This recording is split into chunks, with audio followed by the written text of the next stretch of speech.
This is the second part of my interview with Gill Frost, a retired psychotherapist and author of The Girls Within, a true story of triumph over trauma and abuse.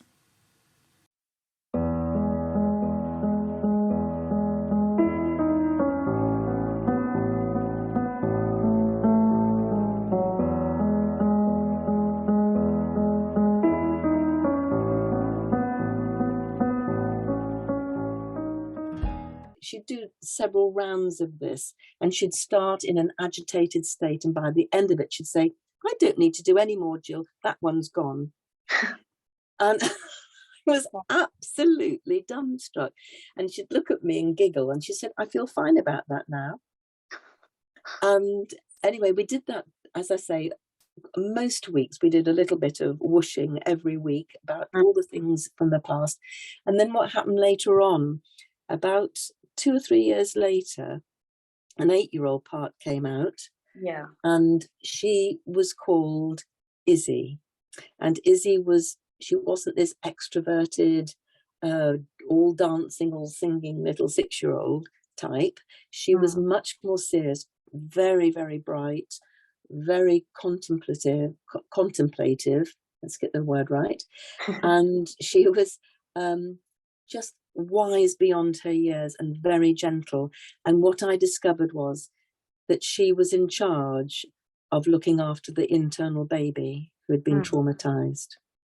And so what we did together was, well, first of all, she was so terrified of putting her hands even on her head, let alone anywhere else in her body. So she said, "I think the baby needs treatment first."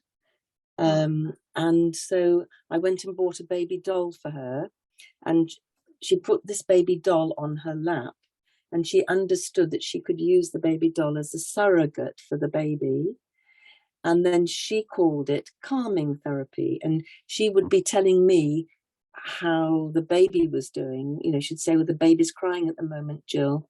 I think we need to start a treatment because she was treated badly by her mummy." And so she chose the words, which were things like, when mummy shouted at baby, and it was just poor baby's crying. And then she would put her hands on the dolly, on the chakras or the energy centers. And then bit by bit, it only took a couple of months to do this. She said to me one day, she looked with a big smile on her face, and she said, "The baby's actually giggling. The baby's laughing for the first time. She's so pretty. I've never seen her face like that before." Wow. And once she'd said, "Oh, the baby doesn't need any more treatment. The baby is fine." And she said, "Now that I've seen that the treatment works for the baby, can I have some treatment for myself?" And then we did treatment for her, but we used not a baby doll. I bought her a more grown-up doll, and she used the more grown-up doll to do treatment because she couldn't touch her body for all sorts of obvious reasons. Yeah. And then she cleared all the trauma out of her 8-year-old body. And, you know, I can only say that to be part of this experience was nothing other than, at times, jaw-dropping, and I couldn't believe what a privilege it was to see healing literally happening in front of my eyes. And it was these young parts that were healing the whole system. That's so incredible. And it also showed me the immediate potential, well, not the potential healing, but the potential healing that came into being.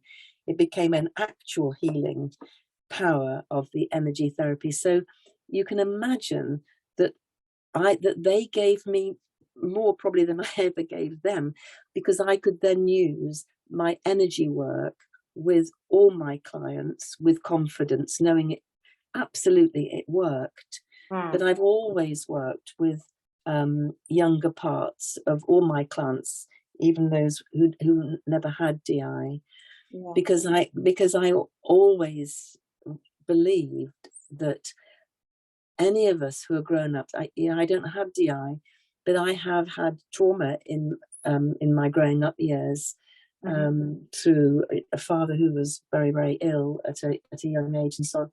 And so I have parts that are very emotionally upset by things that happened, as my clients did as well. So I could actually work with the internally young parts of my clients who didn't have DI. So it was a win-win situation for everybody. Yeah, that's really amazing. And I'm wondering, how was it with, the adult part of your client? How was she involved in the process?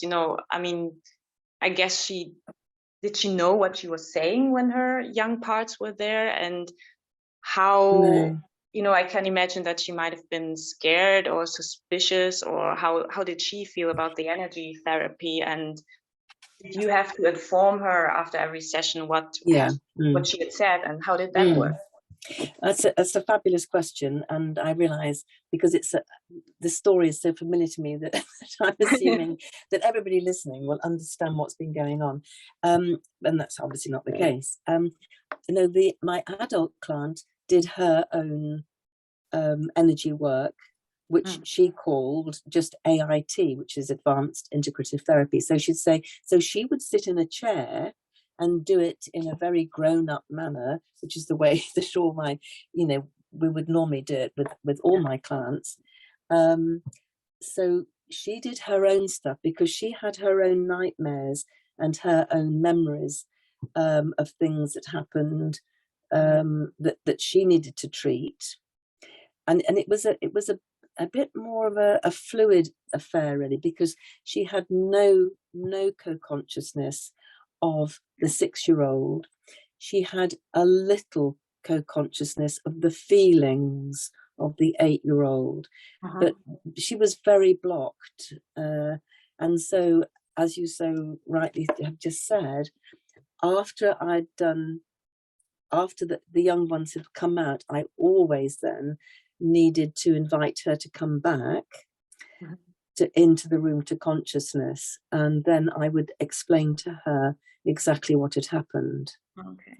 So she knew what was what, and so she played a really important part, because if we knew that one of the little ones was being particularly disturbed by something, she would invite that young part out in the room, and it would only take literally split seconds to get. The 6-year-old was always ready to jump out, because she loved having chats and telling me what was going on, and she really enjoyed the sort of the getting to know somebody and enjoying a friendship and much more. And of course, in many ways, she said, could I be her mummy? And I said, no, not really, because that kind of wouldn't work, because you've actually got your own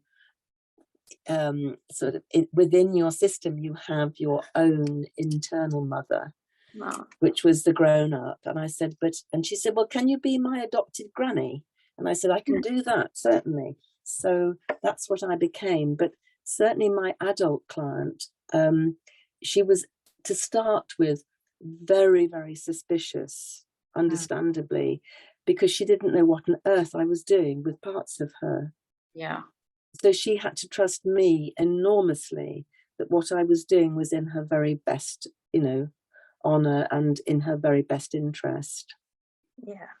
And I would imagine that, I mean, everyone's system is different, but usually you also have a very protective part who wants to protect the child parts. And I know for me, this is the part, for whom it would always take longest to even go anywhere near trusting a counselor, and who's always sort of suspicious and always wants to protect the child parts. And I wonder how it was for this client of yours, or just in general with other clients also. I would imagine that it would be really hard to get that part to, step aside and that you talk to the child part, especially if she's not there to observe that. I mean, it sounds terrifying to me. Yeah.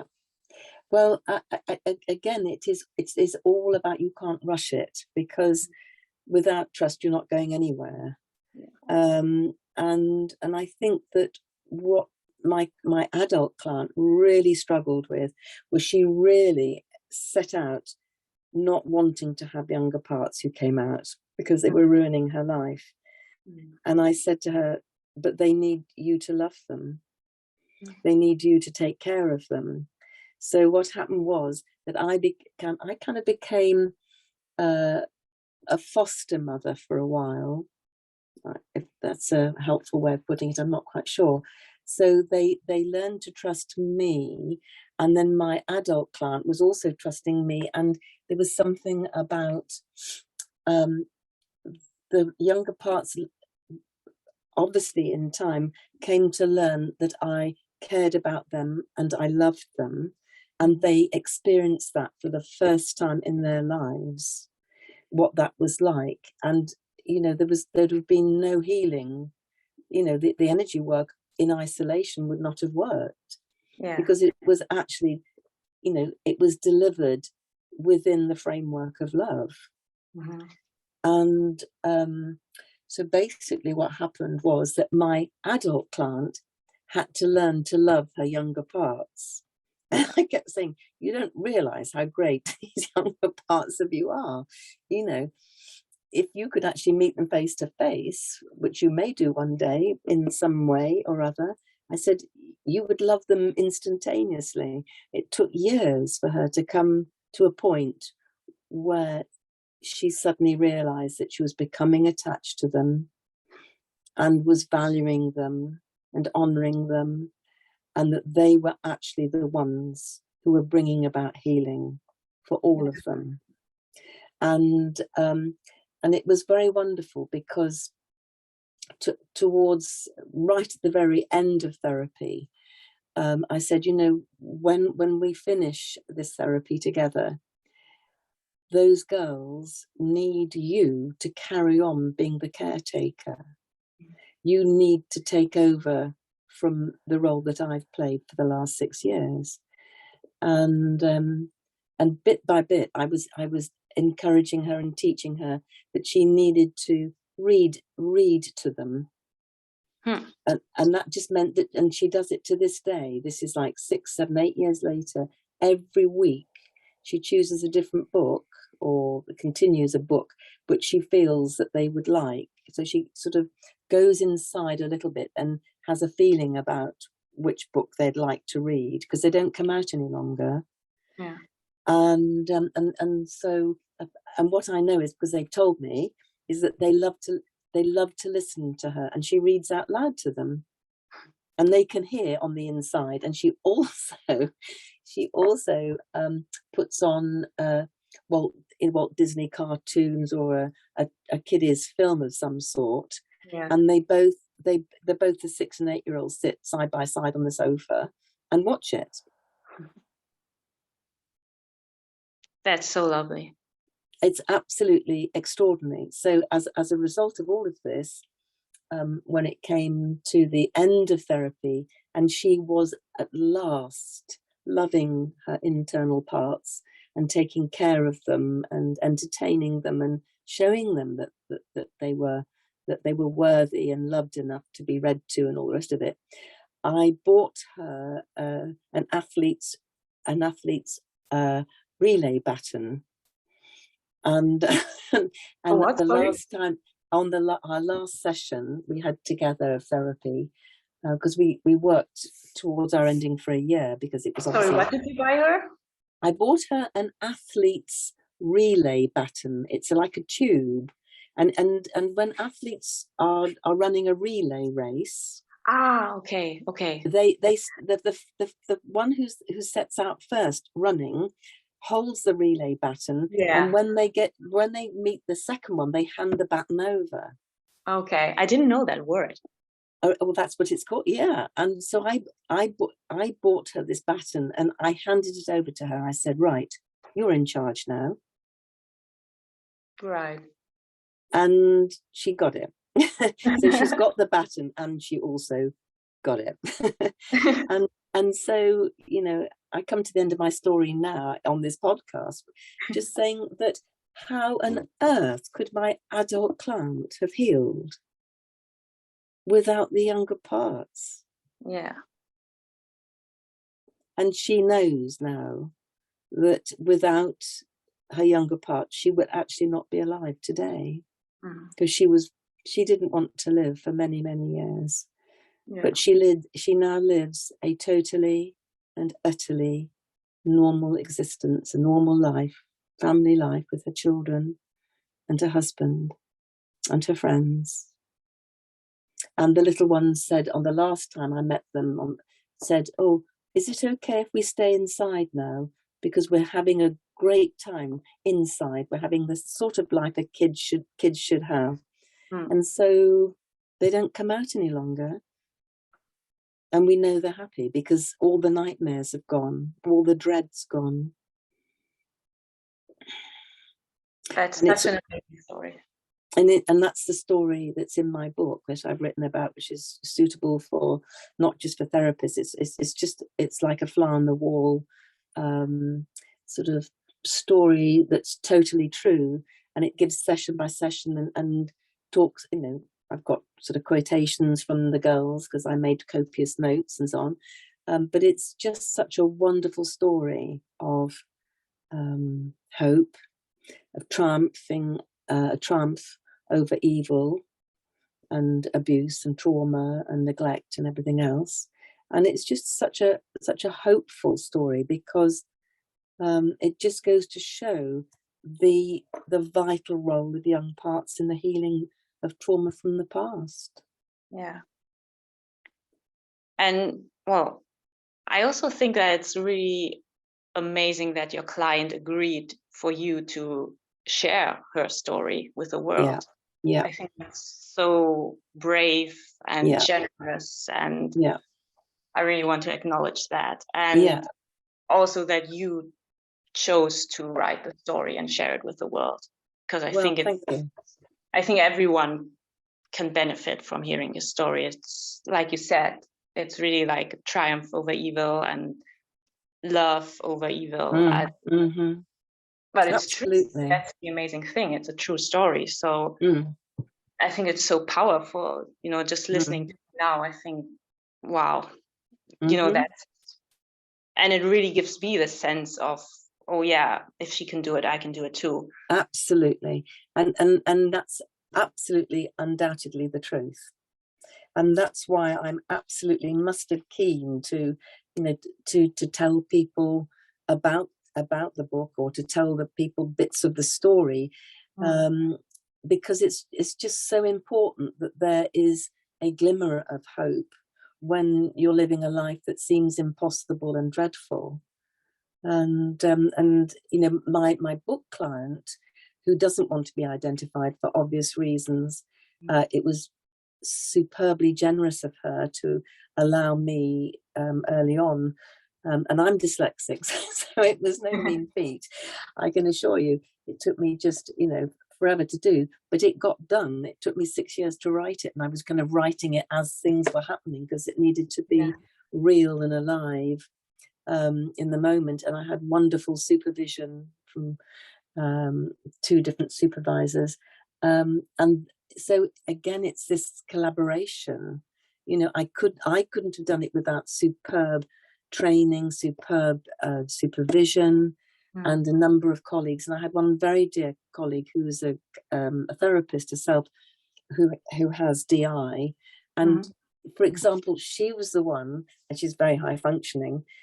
She was one when I said to her, and she doesn't mind me calling her Sue in the book, but she's retired now. But she said to me, I said to her rather, how on earth do I break the news to little Vivi, who's 6, that she shares the body with big Vivian? Yeah. And she said, well, I can give you some advice which you don't have to take. She said, but how about the story of Sleeping Beauty?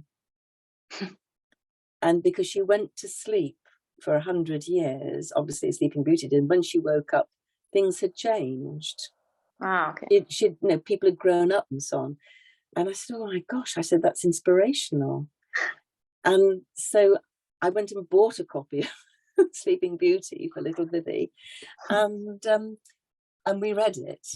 And then I was ready to say to her, it's like you have been asleep for 50 years and now you've woken up and people around you have grown up and you share a body with Big Vivian. I don't want to share a body. And I said, no, sweetheart, I understand you don't want to. And she was very angry with me for saying that for a few weeks or months. But again, it's bit by bit by bit. And then she realized that it was just as well that she shared a body with Big Vivian, because Big Vivian fed her and looked after her and kept her warm and everything else. And that Big Vivian could take care of her and love her. Yeah, I think that's really the perfect way to end this podcast message of how important love is, or it's the most important part of the healing vital process. And that it's, you know, as you were telling the story, I also was thinking that, you know, it's both the love between the therapist and the client, you know, this at the beginning it really has to be this parent-child relationship, so that the client gets this corrective experience that they never had in childhood, and then the client, you know, internalizing that and sort of building this love between their own parts, which is also something that I have experienced myself so many times now between all of my different parts, how they just keep on really blowing my mind, and I'm also moved and touched whenever they express love to each other in different ways. And I know that this is what is healing. This is what healing is about. It's about, you know, you can talk about it in a really scientific way, like, you know, having an integrative personality. That's the goal for healing for people with DI, integrating the different parts. And it sounds very technical, and you never really, you know, until I experienced it myself, I never really knew what that was supposed to mean. And also I think some people are scared that it might mean that parts would have to disappear, you know, that you're sort of merging, but it's not that. It really is not that. For me, now as I experience that my parts growing together, it really is, you know, in the beginning, it's first of all about unblending, which is, I guess, a problem when you are all co-conscious, because all of these parts are solo. There's just a huge chaos in you, and it takes time to even, you know, it's like you have a big ball of yarn and you're trying to differentiate the different threads. And that's like trying to figure out, okay, who are the different parts? And, you know, I spent more than 3 years, just my parts unblending and realizing how many parts do I have? Is this one part, or are these maybe two parts who are blended? So that sort of was the beginning for me. And then once all the parts were there, I actually started to forget how much rivalry and enmity and even hate there also was between my parts. So when you told the story, I had to remember that too, because now they're all such strong friends and sisters and mother and children.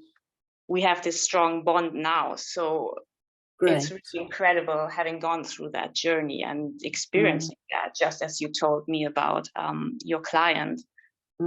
So it really is about that love and learning to love yourself and your different parts learning to love each other. And I think that's also where what you said comes in, that the child parts are so important, because they are hardwired to love, and they, you know, they can teach the adults and other older parts about love, I think. But because they've been the ones holding the memories and the traumas from the past, only they have the true capacity to allow healing of those memories to take place. You know, I think sometimes it's that aspect gets a bit lost in the understanding of what it is to experience healing if you have DI, you know. Yeah. And I think that, you know, if this 6-year-old, in my book client I worked with, I mean, she was the one who absolutely experienced a trauma on a bonfire night, and she's held on to that memory and the terrifying emotions attached to that memory. So in a way, only she can be the one to experience or encourage a releasing of that trauma from her mind and her body, and to have a voice that can speak to somebody and be believed, and in the speaking it out and talking and being listened to lovingly and listened to very, very carefully, therein also lies the healing. Yeah, absolutely. And I guess that's what we're both saying this morning, aren't we? And I hope that there'll be many people who will be encouraged and maybe enlightened and helped by what you and I are having a discussion about this morning. But thank you so much for inviting me and giving me the opportunity to tell you about these wonderful girls within. And if anybody is interested in going to my website, there's lots of information about the stuff we've been talking about today. Is it okay if I share my website? Of course, please. It's gillfrost.co.uk. Very simple. Great. Okay, but yeah, thank you so much for being here today.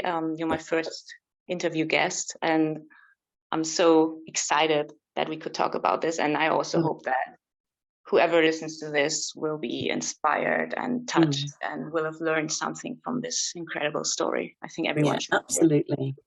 Thank you so much, Laura. And thank you, Jill. And to all any listeners, I send you all my very best wishes. Bye-bye. Bye. Thank you so much for listening to my interview with Gill Frost. Please like and subscribe for more videos and podcasts about trauma, dissociative identity, and mental health.